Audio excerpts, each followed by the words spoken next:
जय श्री राम।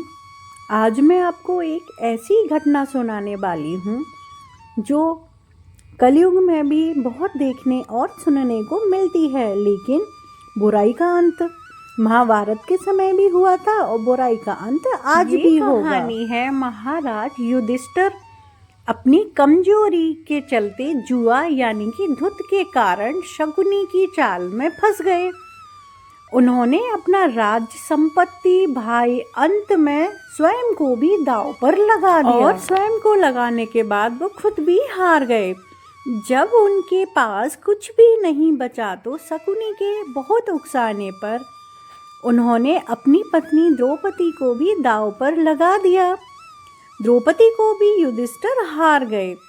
दुर्योधन की ईर्ष्या अब प्रतिशोध में बदल चुकी थी।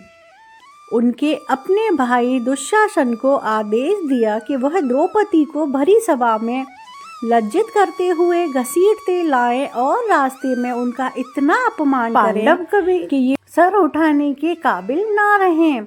इनको जीवन भर अपने आप से ईर्ष्या होती रहे और शर्म की वजह से ये कभी किसी से सर उठा के बात करने के लायक ना रहें। अपने बड़े भाई की आज्ञा मानकर दुशासन द्रौपदी के कक्ष में उन्हें लेने के लिए गया। दुशासन ने द्रौपदी को बालों से पकड़कर घसीटते हुए भरी सभा में लाने का प्रयास किया।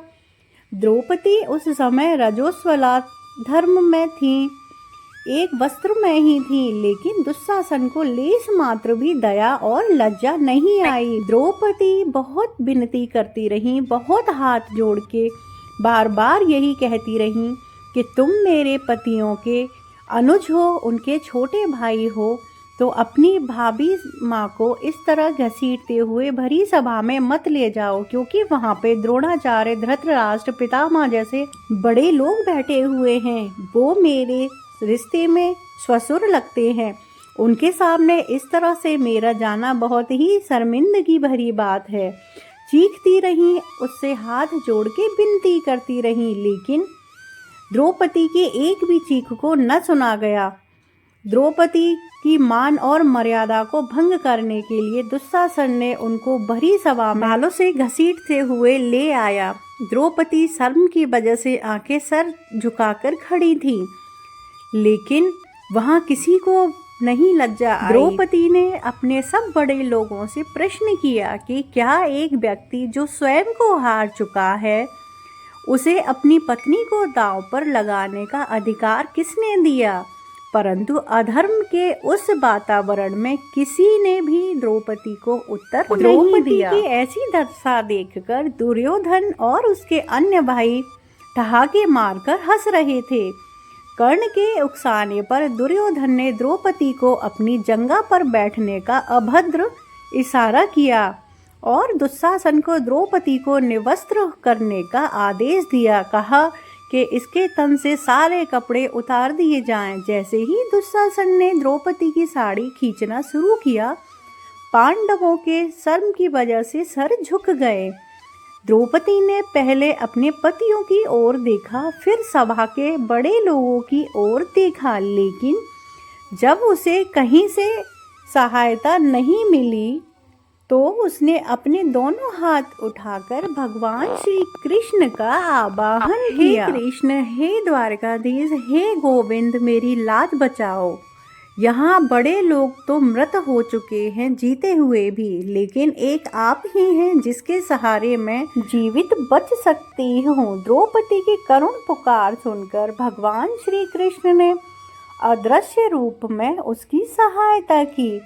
जैसे जैसे दुशासन साड़ी खींचता गया, साड़ी की लंबाई बढ़ती गई, कपड़ों का ढेर लग गया, लेकिन द्रौपदी का तन ढका का ढका रह गया।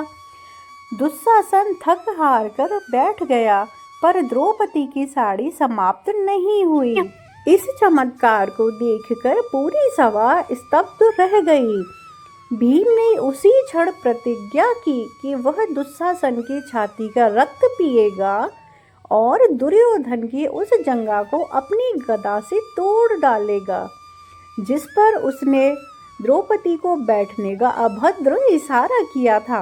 द्रौपदी का चीरहरण भारतीय इतिहास की वह काली घटना है जो सिखाती है कि जब समाज के रक्षक और ज्ञानी पुरुष अन्याय देखकर चुप हो जाते हैं तो विनाश होना तो निश्चित ही है।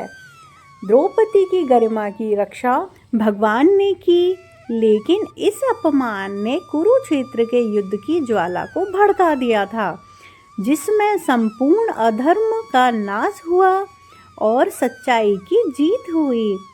कौरवों का नाश होना तो निश्चित ही था, क्योंकि उनके कर्म जिस प्रकार थे भगवान उनकी चाह कर भी सहायता नहीं कर सकते थे। और पांडवों की विजय भी निश्चित थी, क्योंकि वो अधर्म के मार्ग पर नहीं धर्म के मार्ग पर हमेशा चलते थे। उनके साथ छल हुआ था, और जब किसी के साथ छल होता है ना तो भगवान उसकी सहायता के लिए दौड़े चले आते हैं। इसीलिए कभी भी पाप करने से पहले महाभारत युद्ध के बारे में ज़रूर सोच लेना। अगर मेरी कथाएं आपको अच्छी लग रही हैं तो मेरे चैनल को सब्सक्राइब कर दो, वीडियो को लाइक कर दो, बेल आइकन ऑल पे दबा दो। जय श्री राम।